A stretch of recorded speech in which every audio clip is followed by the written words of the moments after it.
మీరు చికెన్ తింటున్నారా? అయితే కాస్త జాగ్రత్తగా ఉండండి. మీరు ఇష్టంగా తినే కోడి కూరతో మీ ఆరోగ్యం పాడవచ్చు. వారానికి ఒకరోజే, అది కూడా సండేనే కదా అని తిన్నా కూడా అనారోగ్యానికి గురి కావచ్చు. ముక్క లేనిదే ముద్ద దిగని వారంతా ఒక్కసారి ఈ వీడియో చూడండి. తర్వాత బాయిలర్ కోడిని ఎలా తినాలో తెలుసుకోండి. అసలు తినాలో వద్దో తినకూడదో కూడా నిర్ణయించుకోండి. చికెన్ అంటే ఎవరికి ఇష్టం ఉండదు? చాలామందికి ఇష్టం. చిన్నపిల్లల నుంచి ముసలి వాళ్ళ వరకు ఎక్కువగా ఇష్టపడే నాన్ వెజ్ చికెన్. కొందరు వారానికి 2-3 సార్లు తింటే మరికొందరు డైలీ తమ కంచంలో పెట్టుకొని లాగిచ్చేస్తుంటారు. వేడి వేడిగా తింటూ ఆనందపడిపోతారు. ఇది టేస్టీ అండ్ ఎంబీగా ఉండే హెల్తీ ఫుడ్ అని అందరూ భావిస్తుంటారు. నిజమే, చికెన్ మంచి హెల్తీ ఫుడ్డే, ఎక్కువగా పోషకాలు ఉండే ఆహారమే. కానీ ఆరోగ్యవంతమైన కోడి మాంసంతోనే మాత్రమే మనకు లాభం. కానీ చాలామందికి తెలియని విషయం ఏంటంటే బాయిలర్ కోడి మాంసంతో అనారోగ్య సమస్యలు వస్తున్నాయని, ఇష్టం వచ్చిన రీతిలో తింటే కొన్ని రోజుల్లో షెడ్డుకు వెళ్లాల్సిందేనని తెలుసుకోలేకపోతున్నారు. మీరు ఎలా చెబుతున్నారు? ఏంటి ఆ సమస్యలని మీకు డౌట్ రావచ్చు. ఈ విషయాన్ని నేనేమీ సొంతంగా చెప్పడం లేదు.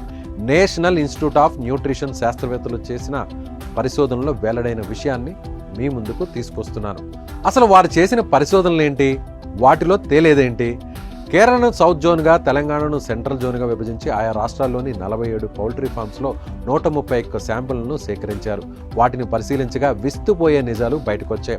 ఈ 2 రాష్ట్రాల్లో అమ్ముతున్న బాయిలర్ కోళ్లలో యాంటీబయోటిక్స్ను తట్టుకునే ప్రమాదకరమైన బ్యాక్టీరియా వృద్ధి చెందుతుందని తేలింది.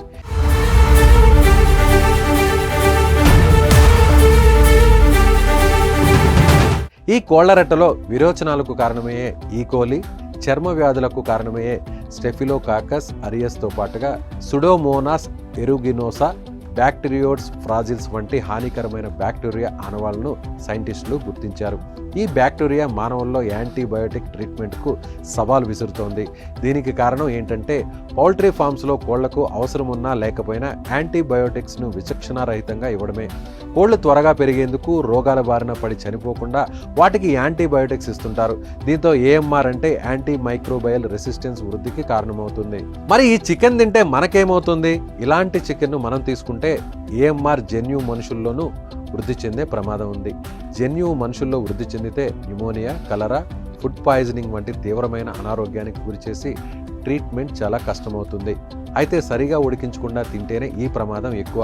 అధిక ఉష్ణోగ్రతలో ఉడికించడం ద్వారా వీటిలో 95% బ్యాక్టీరియా నాశనం అవ్వడం మాత్రం కాస్త ఊరటనిచ్చే విషయం.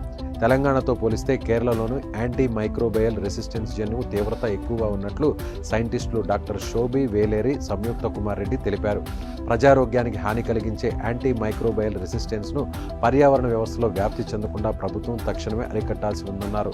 బాయిలర్ కోడి కంటే నాటుకోడి ఆరోగ్యానికి తగిన పోషకాలను అందిస్తుందని నిపుణులు చెబుతున్నమాట. కానీ ప్రస్తుతం ప్రజలంతా బ్రాయిలర్ కోడిని తినేందుకు ఆసక్తి చూపుతున్నారు. అయితే శాస్త్రవేత్తలు చెబుతున్నట్టు ప్రభుత్వం వీటిపై చర్యలు తప్పక తీసుకోవాలి.